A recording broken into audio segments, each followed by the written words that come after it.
삼성전자 법인세 영원 정말 충격적이다. 이게 여러분 사실일까요? 사실입니다. 삼성전자 2022년에는요. 영업이익을 25조 3,200억 원을 냈습니다. 그래서 법인세를 냈거든요. 그런데 작년 2023년에는요. 11조 5,300억 원의 적자입니다. 적자가 나면 여러분 법인세를 내지 않습니다. 그만큼 말입니다. 법인세가 확 줄어든다는 이야기예요. 심지어 SK하이닉스도요. 7조 6,600억 원의 영업이익을 낸 게 2022년이에요. 그런데 2023년에는 4조 6,700억 원의 적자를 냈습니다. 여기도 마찬가지로 법인세를 안 내겠죠. 여러분 삼성 이러면 대한민국 1등 회사입니다. 대한민국 1등 회사가 법인세를 안 낸다니 충격적이지 않아요? 저는 대한민국의 몰락을 보는 것 같습니다. 그 정도로 말입니다. 삼성전자가 법인세를 안 내고요. SK하이닉스가 법인세를 안 냅니다. 이미 냈던 법인세도 돌려받을 가능성이 굉장히 크고요. 삼성전자가 여러분 법인세를 안 낸 것은요. 쉽게 말하면 50년 만에 처음입니다. 50년 만에.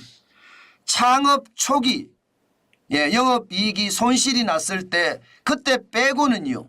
단 한 번도 말입니다. 삼성전자가 영업이익이 적자가 나서 법인세를 안 낸 적이 없습니다. 그런데 2024년 올해 영업이익을 적자가 났기 때문에 작년에 적자가 났기 때문에 안 된다는 이야기예요. 여러분 진짜 무섭지 않습니까? 저는 진짜 무섭다고 생각합니다. 대한민국의 대들보가 삼성전자거든요. 저도 삼성전자의 주식을 조금 태우고 있습니다. 저축을 하고 있다는 뜻이에요. 그런데 그 대들보 기업 대한민국이 망할 수도 있다는 그 생각 저는 할 수 있습니다. 삼성전자가 망하면 대한민국이 망한다. 그 이야기 저는 틀린 말이 아니라고 생각하거든요. 그런데 삼성전자가 50년 만에 법인세를 안 낸다는 이야기를 보면 그만큼 여러분 완전 충격이란 뜻입니다. 그 정도로 말입니다. 기업의 상황이 좋지 않다는 뜻이에요. 자, 여러분 이렇게 되면 다른 기업은 괜찮을까요? 저는 다른 기업도 괜찮지 않답니다. 기본적으로 말입니다. 삼성전자나 SK하이닉스가 이렇게 적자를 낸 데는요. 고금리, 여기에 고물가, 고환율 3고가 작동이 됐는 거거든요. 물가가 높아서 금리가 높아서 여기에 환율이 높아서 적자가 났다. 당연히 있을 수 있는 이야기입니다. 그렇다면 여러분 다른 기업도 똑같은 타격을 받지 않을까요? 국내 매출 100위 기업 중에 말입니다. 지난해 실적이 공시된 57곳을 분석을 해보면 영업이익은 72조 9천억 원입니다. 전년 대비해서 41.9%가 떨어진 숫자입니다. 코스닥도 마찬가지입니다. 전년 대비하면 45%가 급감했습니다. 그러면 코스피 기업도 영업이익이 적어도 41.9% 떨어졌고 코스닥 기업도 영업이익이 적어도 45%가 떨어졌습니다. 그러면 세금도 그만큼 떨어지겠죠. 당연히 그만큼 떨어질 수밖에 없습니다. 그러면 기업의 세수가 확 준다는 이야기인가요? 여러분 우리가 여기서 분명히 알아야 될 게요. 법인세라는 게 우리 세금 부분 중에서 굉장히 많이 차지해요. 소득세, 그 다음이 법인세 일반적으로요. 그 다음이 부가가치세. 이게 3대 세목이라고 하거든요. 소득세가 가장 많고요. 그 다음에 법인세가 많고요. 그 다음에 부가가치세가 많습니다. 그런데 이게 말입니다. 적어도 법인세가 전체 세액 중에 20%가량 차지하는데 이게 완전히 무너지면 어떻게 될까요? 저는 그게 더 충격적이라고 봅니다. 지금 이대로라면요. 지금 보시는 것처럼 2022년에는요. 전체 세수가 395조 9천억 원이었거든요. 그 당시에 법인세는 103조 6천억 원이나 냈습니다. 6천억 원이나 굉장히 많이 냈죠. 법인세를요. 그러니까 거의 말입니다. 경제가 굉장히 좋았다는 이야기예요.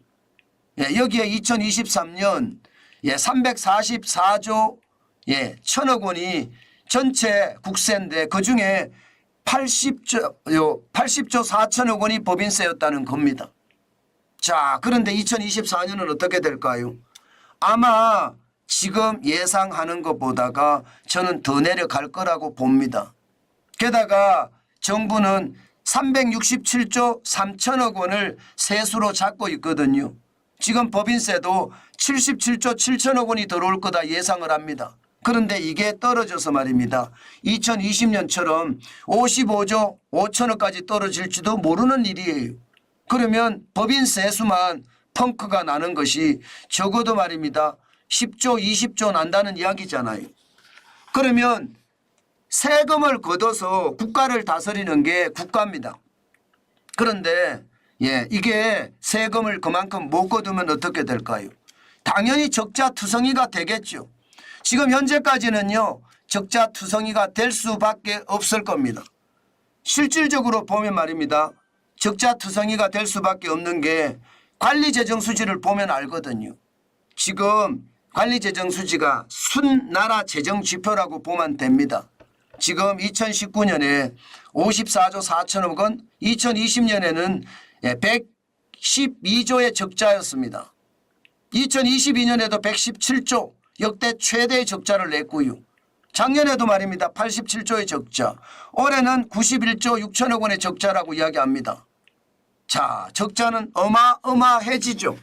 자, 이런 상태에서 여러분 지금 이번 총선이 끝나고 나서 돈을 풀어야 되는 곳이 너무나 많습니다. 뭐 당장 이재명 민생회복지원금만 하더라도 추경이 13조 정도 들어갈 거라고 예상을 합니다. 이거 뿌리자고 야당은 계속 압박하고 있거든요. 저는 이거 뿌리면 지금 상황이 안 그래도 나쁜데 지금 재정은 점점 더 나빠질 거다 이렇게 생각합니다. 지금 윤석열 정부는요. 관리재정수지가 마이너스 3% 이내로 관리하자는 게 건전재정 기조의 핵심이었어요. 그런데 2022년에도 5.4%로 관리를 못했고요. 2023년에도 마이너스 3.9%로 관리를 못했습니다. 올해도 말입니다. 이대로 간다면 마이너스 3.9%까지 갑니다. 마이너스 3% 이내로 적자를 줄이겠다는 거 지금 못하게 될 판입니다. 게다가 말입니다. 여기다가 민생회복지원금을 뿌리고 이게 그 외에 말입니다. 돈 뿌리겠다는 것을 계속해서 뿌리면 저는 이거 굉장히 충격을 준다고 생각합니다. 당장 유류세만 하더라도 세금 깎아준다고 했잖아요. 이 세금 깎아주는 규모가 지금까지 지금 현재 말입니다. 이게 그대로 간다면 적어도 유류세에서 5조 5천억 원 정도 규모가 덜 거칠 거라고 예상을 하거든요. 어디 그뿐입니까? 소상공인 자영업자 부담을 덜어주겠다면서 부가세 관이 과세자 기준도 8천만 원에서 1억 4백만 원까지 올렸잖아요. 여기에서 줄어드는 것도 연 한 4천억 정도 줄어들 거라고 예상합니다. 그러면 여러분 재정적자는요. 재정적자는 더 심각하게 되겠죠. 재정적자가 그만큼 심각하게 되면 나라 살림도 완전히 거덜납니다. 지금 현재 말입니다. 2023년 기준으로 나라 살림을 보면 여러분도 보시는 것처럼 솔직히 충격적이에요. 지금 2023년도 나라 부채가 1126조 7천억 원입니다. GDP 국내 총생산 대비해서 50%가 넘습니다. 50.4%가 된 거예요.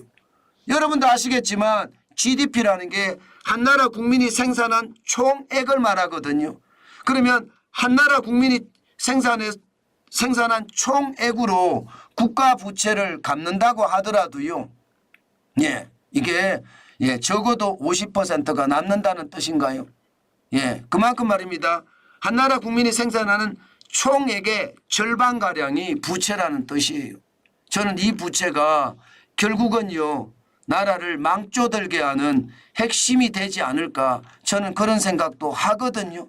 저는 충분히 그런 일이 일어나고도 남는다고 생각합니다. 지금 이대로라면요. 지금 삼성은 법인세가 제로죠. SK하이닉스도 제로입니다. 안 냅니다. 적자가 났으니까. 그러면 세금은 나올 것도 없고 풀돈은 많고 마치 말입니다. 예, 그리스나 이탈리아 혹은 남미를 닮아가는 그런 모양새죠. 저는 그런 게 결국은 말입니다. 우리 경제를 핵심적으로 망치는 지름길이 아닐까, 저는 그런 생각을 해봅니다. 제가 부정적으로 말하는 것이 아니잖아요. 있는 그대로를 제가 이야기하잖아요. 제가 있는 그대로를 이야기를 해도 많은 사람들이 부정적이라고 해요. 제가 지극히 정상이거든요. 저는 비정상이 아닙니다. 저는 인기를 얻기 위해서, 조회수를 늘리기 위해서 억지로 만들어내는 기사 안 합니다. 제 자존심이 있지 그렇게 할 이유가 전혀 없거든요. 예, 그렇다고 말입니다. 제가 여러분들에게 돈 많이 내십시오 하고 제가 후원금을 마구마구 땡기는 것도 아니고요. 저는 기본적으로 있는 그대로의 사실을, 제가 정상이라는 것을 꼭 말씀드리고 싶어요. 아무리 경제가 좋다 하더라도요, 지표는 분명히 나쁩니다. 그 지표를 보고 있으면 저는 가끔 말입니다. 제 스스로도 굉장한 충격을 받습니다. 저는 그만큼 말입니다. 상황 자체가 나쁘다, 저는 그렇게 생각합니다. 여러분들이 시장을 볼 때 반드시 말입니다. 저는 시장을 볼 때 진짜 독하게 봐주셨으면 좋겠어요.